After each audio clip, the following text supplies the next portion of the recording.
reading from Matthew 2, 1 through 12. Now when Jesus was born in Bethlehem of Judea in the time of King Herod, behold, 3 wise men from the east came to Jerusalem, saying, Where is he who has been born King of the Jews? For we have seen his star in the east and have come to worship him. When Herod the king heard this, he was afraid, and all Jerusalem with him. And assembling all the chief priests and scribes of the people, he inquired of them where the Christ was to be born. They told him, In Bethlehem of Judea, for so it is written by the prophet, And you, O Bethlehem, in the land of Judah, are by no means least among the rulers of Judah, for from you shall come a ruler who will govern my people Israel. Then Herod summoned the wise men secretly and ascertained from them what time the star appeared. And he sent them to Bethlehem, saying, Go and search diligently for the child, and when you have found him, bring me word that I too may come and worship him.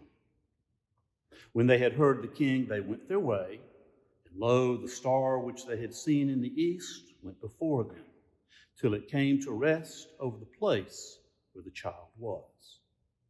When they saw the star, they rejoiced exceedingly with great joy. And going into the house, they saw the child with Mary his mother, and they fell down and worshipped him. Then, opening their treasures, they offered their gifts, gold and frankincense and myrrh. And being warned in a dream not to return to Herod, they departed to their own country by another way. Here ends the reading. Beware of beautiful strangers, said one of the Magi astrologers, the wise men.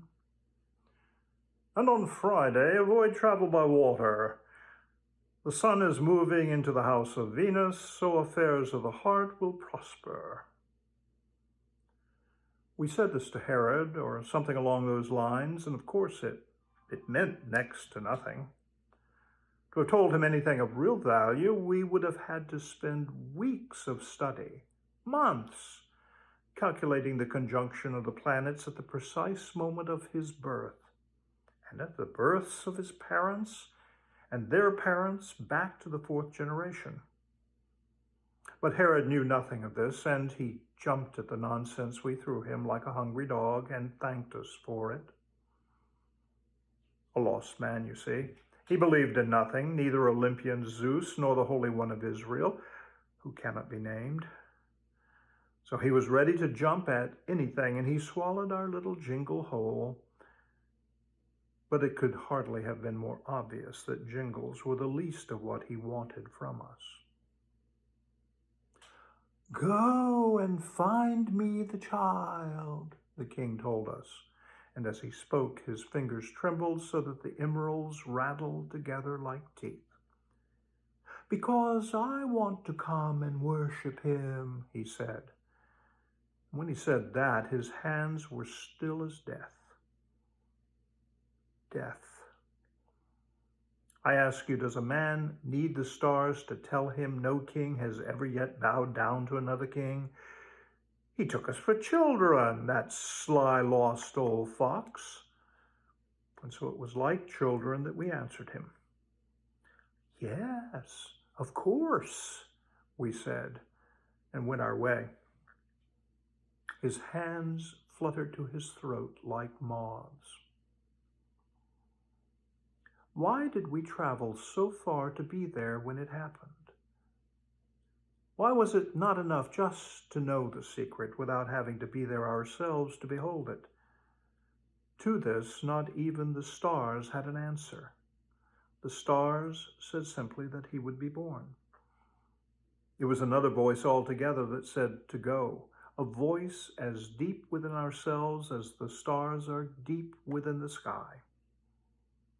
But why did we go? I could not tell you now, and I could not have told you then, not even as we were in the very process of going. Not that we had no motive, but that we had so many. Curiosity, I suppose. To be wise is to be eternally curious, and we were very wise. We wanted to see for ourselves this one before whom even the stars are said to bow down, to see perhaps if it was really true, because even the wise have their doubts and longing. Longing. Why will a man who is dying of thirst crawl miles across sands as hot as fire at simply the possibility of water? But if we longed to receive, we longed also to give. Why will a man labor and struggle all the days of his life so that in the end he has something to give the one he loves? So finally we got to the place where the star pointed us. It was at night, very cold. The innkeeper showed us the way that we did not need to be shown, a harebrained, busy man. The odor of the hay was sweet, and the cattle's breath came out in little puffs of mist. The man and the woman, between them, the king. We did not stay long, only a few minutes as the clock goes. 10,000 years. We set our foolish gifts down on the straw and left. I will tell you two terrible things. What we saw on the face of the newborn child was his death. A fool could have seen it as well.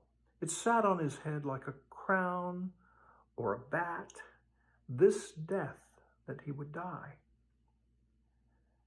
And we saw, as sure as the earth beneath our feet, that to stay with him would be to share that death, and that is why we left, giving only our gifts, withholding the rest. And now, brothers, I will ask you a terrible question, and God knows I also ask it of myself. Is the truth beyond all truths, beyond the stars, just this? That to live without him is the real death. That to die with him is the only life.